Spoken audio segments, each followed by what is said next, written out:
Se você busca em ter seu próprio negócio e empreender no segmento que mais cresce no Brasil e lucrar até R$ 12.000 por mês, você precisa conhecer a Micromarket. Prazer, meu nome é Daniel, sócio fundador da Micro, e a gente é uma franquia de mercados autônomos. Esses mercados que funcionam com condomínios residenciais, empresas, hotéis, shopping e muito mais. A partir de R$ 60.000, você monta a sua unidade, fatura 24 horas por dia, 7 dias por semana, em horários flexíveis, sem a necessidade de ter funcionários. Eu sei que parece ser bom demais para ser verdade, mas só no Brasil já existem mais de 10.000 unidades de mercados autônomos em funcionamento. Na Micromarket, você tem o retorno do seu investimento a partir de 6 meses e uma rentabilidade de 20% a 30% ao mês. É uma grande revolução que vem acontecendo no varejo brasileiro, onde cada vez mais o consumidor busca conveniência, praticidade e segurança no seu dia a dia. Então, se você ficou interessado, entre em contato com o nosso time comercial, que a gente vai te dar todo o suporte e te mostrar como é fácil empreender com a Micromarket. Eu espero vocês. Forte abraço. Alô, amigos, alô, turma, um grande abraço. Muito bom dia para você ligado aqui no canal Atenção Vascaínos, nessa quarta-feira, 19 de novembro de 2025. Estamos chegando bem cedinho com o Acorda Vascaínos, no dia em que o Campeonato Brasileiro volta para valer.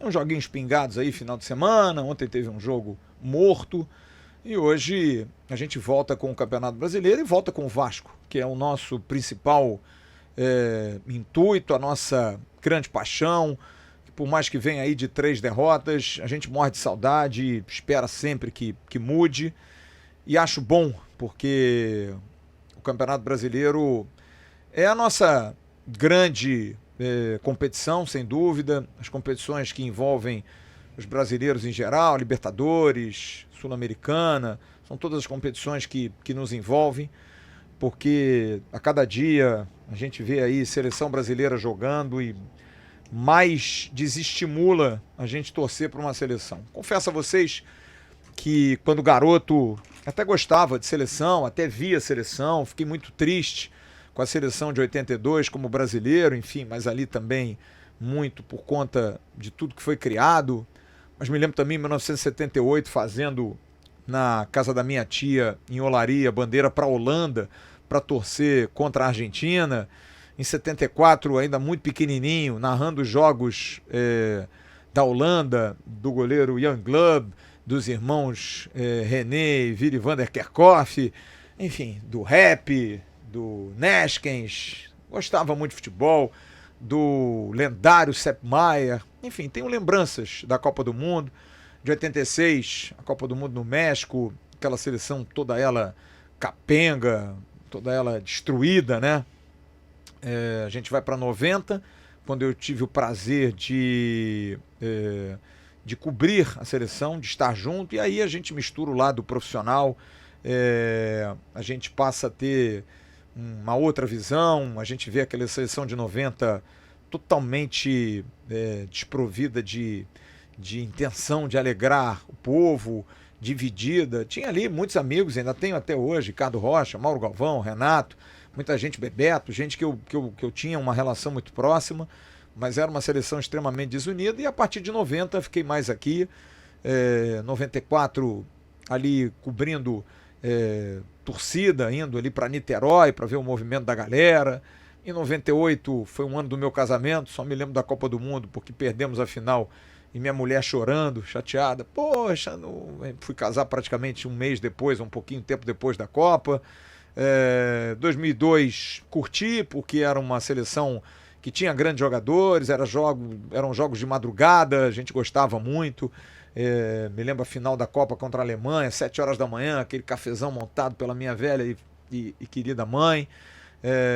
Veio 2006, aí já perde um pouquinho também, nada demais. Veio 2010 na África do Sul, aquela seleção do Dunga, que fez uma eliminatória muito boa, a gente acompanha, mas enfim, a seleção ela veio perdendo, né, esse fio da meada aí com o tempo.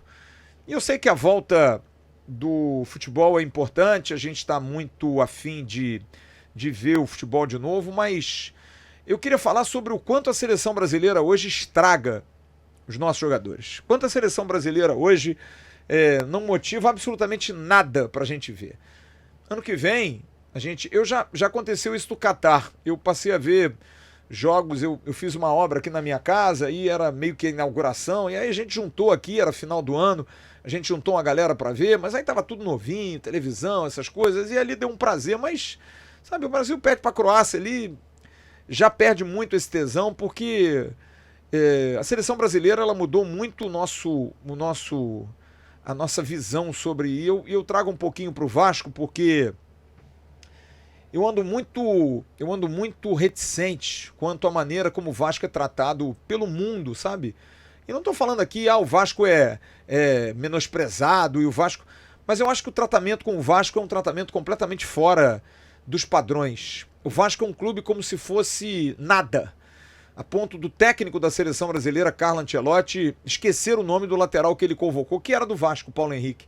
Que por coincidência ou não, fez grande partida contra o Japão, jogando muito bem, entrou bem contra a Coreia também, contra o Japão inclusive faz um gol, mas aí o Fabrício Bruno, queridão, joga no Cruzeiro, veio do Flamengo, entrega a rapadura e tá aí, ontem entrou no jogo. Então essas coisas vão minando a gente, porque eu passo a nutrir assim uma antipatia. Eu falei na live de segunda-feira sobre a questão do Felipe Coutinho, pra mim é uma idiosincrasia, é um negócio assim de uma falta de sensibilidade absurda, porque a gente vê a mídia, como eu vi ontem no canal por assinatura Sport TV, comentava-se a ausência de um meia, e falando do Matheus Cunha, que é o nosso meia hoje, e aí começaram a lembrar de meias no Brasil, e no final, não, é porque o Felipe Coutinho, sabe, o Felipe Coutinho completa hoje 50 jogos com a camisa do Vasco na temporada, fazendo uma temporada muito boa, o Vasco faz uma temporada diferente. Só que o Vasco também é culpado disso, porque a gente é antipatizado. A gente tem uma antipatia por parte das pessoas em geral, porque aí se lembra do Matheus Pereira, meia do Cruzeiro, ok, ótimo jogador, mas o Felipe Coutinho tá jogando tanto quanto. O Felipe Coutinho tem números melhores que o Matheus Pereira na temporada. Matheus Pereira e Coutinho jogaram contra em São Januário e o Vasco engoliu o Cruzeiro. Então parece que tudo que o Vasco faz pra essa gente não vale, sabe? Inclusive na seleção. Eu lamento muito. O que aconteceu com o Paulo Henrique ontem me revoltou. Eu achei uma covardia feita pela comissão técnica da seleção com um rapaz que tem sonhos, um rapaz humilde, um rapaz do bem e que vem jogando bem e que é o melhor lateral direito do futebol brasileiro, sim. É o melhor. Queiram vocês ou não, tanto é que vocês convocaram o jogador. E ele faz a partida que fez contra o Japão, jogando um grande futebol, fazendo gol, jogou uma partida ótima contra a Coreia. E é convocado para a seleção 2 vezes, para 2 jogos, e sequer aparece. Não dá as caras, mas ele teve uma indisposição. Nada, ele foi pro jogo. Ele deu uma entrevista ontem, a gente botou no News. Estava à disposição para jogar. E aí você vê nitidamente que você tem que privilegiar quem é do sistema, como o Wesley, por exemplo, que fez uma partida horrorosa. Mas aí você tira o Wesley e bota o Danilo, que é da patota, que é da amizade. E eu tô falando mesmo, porque eu tô cansado disso. Tô cansado desse privilégio de você pegar o Bruno Henrique, que faz o que fez, e pagar 100 mil de multa. Quando você vê jogadores, mas a diferença é que o Bruno Henrique não se locupletou, não ganhou dinheiro, mas indiretamente ajudou muita gente, inclusive da família dele, abrindo um precedente perigosíssimo. Porque você dá um recado à sociedade, a quem é jovem, de que você pode fazer. Porque se você pode e o clube usa isso como argumento para que de alguma forma você possa forçar o cartão, que é algo comum realmente, mas você comunica a alguém que você vai forçar o cartão, por quê? Para alguém botar na odd que você vai ganhar um dinheiro? Isso é correto, gente? Isso não é uma manipulação de resultado, ok, mas para um pulo não custa nada. Isso é você beneficiar alguém com uma informação de dinheiro. Esportivamente a presença dele, o cartão dele a mais a menos, não vai mudar o resultado do jogo, ok, é uma discussão. Mas é a índole. E isso é liberado, absolutamente liberado. Então a gente vê 2 pesos e 2 medidas em absolutamente tudo. A gente vê o VAR, que participa ostensivamente de jogos do Vasco. A gente vê pênaltis marcados a favor de Flamengo, de Palmeiras, que são pênaltis assim absurdos. E pro Vasco tudo é mais difícil, pro Vasco tudo é muito complicado. Sempre tem uma dúvida, qualquer gol do Vasco feito demora uma eternidade para ser aprovado, fica se procurando pelo em ovo. Então o que eu vi ontem, e aqui não é choro, não é nada não, e quem pensar que é choro, eu quero que se dane. Eu quero que vocês se danem. Porque essa questão aí tá chata, sabe? Tá de encher o saco. A gente tem hoje a escalação de um árbitro como Rafael Claus, que é até um bom árbitro, mas que errou num jogo do Vasco. Ah, a culpa, como disse o Cerdeiro, foi do Aderlan. Ok, mas ele não puniu o Aderlan. O Aderlan tá jogando aí, pelo esporte. E o Jair tá fora do futebol, porque o árbitro da partida não viu e sequer o VAR viu. Eu duvido que se fosse ao contrário, se isso aconteceria. E todos são pesos e medidas diferentes. Eu me lembro quando teve um menino que passou mal no CT lá de Itaguaí, que era do Pedrinho Vicençotti, onde o Vasco tinha sua base. Nossa, deu o Ministério Público, foi um inferno. Roberto Dinamite era o presidente à época, foi um negócio desesperador. O Flamengo teve aquele problema lá do Ninho do Urubu, até hoje não resolveu, gente. As famílias, aliás, resolveu, né? Absolveu todo mundo. Como se não tivesse culpado. Os meninos morreram porque houve um erro, um lapso. Erro não, porque o erro geralmente alguém paga por ele, mas foi uma fatalidade. E eu tô puxando isso tudo porque a capivara é grande, cara. Tem muita coisa que acontece e o que me parece é que tá se normalizando absolutamente tudo isso, sem nenhum clubismo.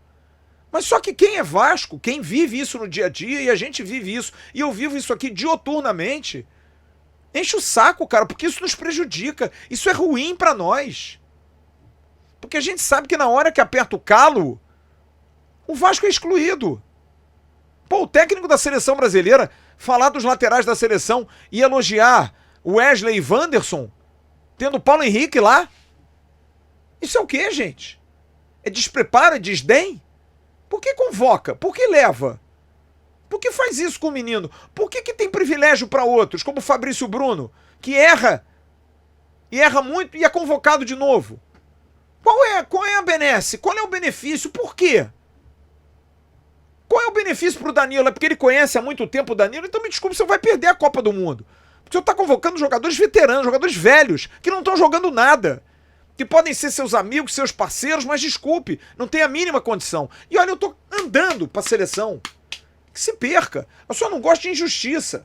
Só não gosto de covardia. Porque o que foi feito com o Paulo Henrique ontem, eu vi a entrevista dele, nitidamente um menino constrangido, chateado, abatido, triste. Porque chegou para esse jogo da seleção como a cara. Tava lá no flyer, na divulgação em rede social, tava lá a cara do Paulo Henrique para mostrar o dia da próxima convocação para esses jogos contra Senegal e Tunísia. O menino vai cheio de esperança. Pô, joguei bem e jogou pra caramba, foi o destaque. Fez gol depois de uma derrota vexatória pro Japão, com erros individuais crassos de jogadores grandões. E quiseram imputar ao Paulo Henrique um erro num gol, também de uma maneira errada. De uma maneira porque é sempre pro Vasco, é sempre ter que buscar alguma coisa, porque o Vasco sendo culpado, é o Vasco que arrebenta o gramado do Maracanã, quando os caras jogam 4 partidas na semana. Sabe, tudo é o Vasco. O Vasco é o mordomo da história. Então isso dá no saco, cara. Enche o saco isso. Que o Vasco jogue o jogo de hoje, possa vencer, possa conseguir um bom resultado, possa voltar a jogar. Mas olha, mesmo assim, o Vasco ficou aí no topo, jogando grandes partidas durante 12 jogos. Alcançou uma pontuação, um jeito de jogar, e a gente não via por parte da grande mídia um destaque, a gente não via uma boa vontade. O Vasco sempre era pé de página, independente disso. O Vasco ganhou do Cruzeiro, que tá aí na briga. O Vasco ganhou do Fluminense, que tá na frente dele. O Vasco ganhou do Bahia. O Vasco fez um grande jogo contra o Flamengo. Perdeu pro Palmeiras, desfalcado de jogadores importantes, jogando num gramado sintético. Mas nada é valorizado. O Vasco ganhou do Fortaleza, jogando em Fortaleza com 1 a menos. O Flamengo foi lá e perdeu. O Vasco ganhou do Bragantino em Bragança Paulista, deu um chocolate no Bragantino, que ganhou do São Paulo, que ganhou do Atlético Mineiro, que ganhou do Corinthians. E a gente não sente a mesma...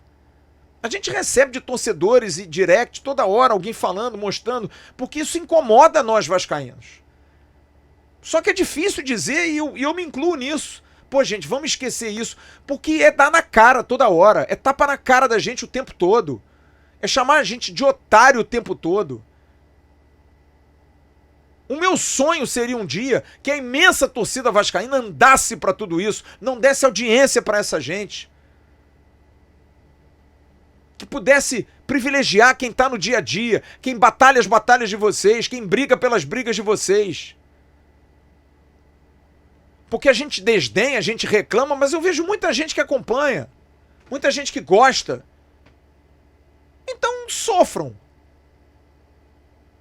Eu fico triste pelos Vascos, pelos torcedores do Vasco e pelos jogadores do Vasco. Pelos vascaínos. Eu fico triste pelos jogadores, como Paulo Henrique, por exemplo. Fico triste pelo Léo Jardim, que não pode ser pior do que o Bento, que errou num jogo da seleção lá atrás e erra de novo, jogou mal pra burro ontem. Por que o Léo Jardim não é mais convocado para a seleção brasileira? Por que se faz um lobby absurdo pela songamonga que é o Neymar? E não se cita uma linha do Felipe Coutinho? Juro, rezo de pés juntos, que o Vasco seja campeão da Copa do Brasil. E eu possa ver o Felipe Coutinho levantando a taça de campeão. Como capitão do Vasco. É um sonho que eu tenho. Seria uma justiça divina absurda para dar um tapa com luva de pelica na cara de toda essa sociedade que odeia o Vasco, que não gosta do Vasco, que desdenha o Vasco, que o Vasco é o clube da Zona Norte, o Vasco é o clube dos portugueses fedorentos, o Vasco é o clube dos pretos e dos pobres. E vocês não suportam isso. Para mim isso é claro, escarrado, absolutamente escarrado. Que bronca que eu tenho dessa gente, cara. Que bronca que eu tenho dessa casca, desse sistema absurdo, sabe? É muito triste tudo isso. Muito triste. Mas a culpa também é nossa. A gente precisa responder em campo. A gente precisa ganhar mais. A gente precisa recuperar. O presidente Pedrinho está tentando isso. Mas a gente precisa recuperar isso. A gente precisa voltar a ser protagonista. Porque nos anos 90, nos anos 80, quando o Vasco ganhava muito, o tratamento era o mesmo. Você que é jovem e que não sabe, o tratamento era o mesmo. Mas a gente chegava em campo e eles ficavam calados. Porque a gente amassava todos eles. Todos eles eram amassados. Porque o Vasco era o clube que não tinha espaço, o Vasco era um clube que tinha um estádio ruim e obsoleto, o Vasco era um clube que tinha um dirigente que não era querido. Mas a bola rolava, a gente ganhava. A gente passou a perder isso, porque o tratamento continuou sendo o mesmo, porque o Flamengo, historicamente, sabe que o Vasco é grande, sabe que precisa do Vasco, mas é histórico, tá nos livros. Tá nos livros, é só ler. Eu tenho livros aqui na minha casa, vou até tirar um aqui, vou até mostrar um aqui pra vocês, que é um livro que eu recomendo você ler, pra você entender isso aqui. Esse livro, Vasco, o Clube do Povo, uma polêmica com o flamenguismo. Já desde muito que isso acontece. Da bronca que essas pessoas têm, mas a gente responde em campo. E a gente não tem respondido nos últimos anos. E a gente precisa voltar a responder. Porque só assim a gente é respeitado. Pelo que a gente faz. E acho que a gente precisa começar a pensar nisso. Abrindo mão dessa gente. Parando de seguir essa gente. Parando de dar ibope a essa galera. Parando de realmente correr atrás deles. Eu recebi da Dona Rosa, aquela moça que foi agredida. Lembra que ela estava vendendo as coisinhas dela no Maracanã e ela foi devidamente a Dona Rosa Mona Lisa. Eu recebi uma mensagem dela ontem me pedindo uma ajuda de novo, porque ela disse, olha, se puder, me ajude a divulgar. Perdi 3.000 seguidores, mas a grande maioria era flamenguista, que à época se solidarizou, mas na verdade, disse ela, queriam só a mídia. Porque ela fez um vídeo falando do Vasco, do amor dela. É para essa gente, é para Dona Rosa, que a gente precisa pensar um pouco mais. Já falei isso aqui, falo isso aqui já há algum tempo. Se não formos por nós, ninguém será. Ou a gente se une, ou a gente busca alguma coisa nossa, ou ninguém vai ser por nós. Parem de ficar pagando pau pros outros. Parem de ficar dando audiência pra Botafogo Esporte. Tiver que azarar, azara quem tá lá em cima. É valorizar um pouco mais quem faz pelo Vasco, quem corre atrás do Vasco. Porque o que fizeram com o Paulo Henrique não merece nem um pouco de ibope.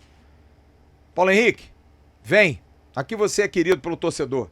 Aqui você é abraçado pelo torcedor. Você erra, você faz pênalti tolo, mas você é nosso. É nosso. É orgulho nosso. Parar com isso. Parar com essa pagação de pau. Daqui a pouco tem o BDG, que é quase um esquenta, né? Eu vou estar nessa. Para falar do jogo de logo mais entre Vasco da Gama e Grêmio Porto Alegrense. Grande abraço a todos. Bom dia. Tchau.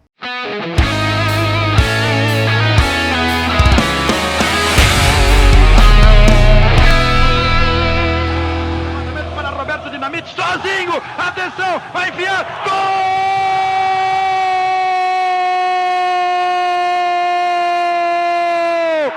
Que golaço maravilhoso do moço que mora em Caxias!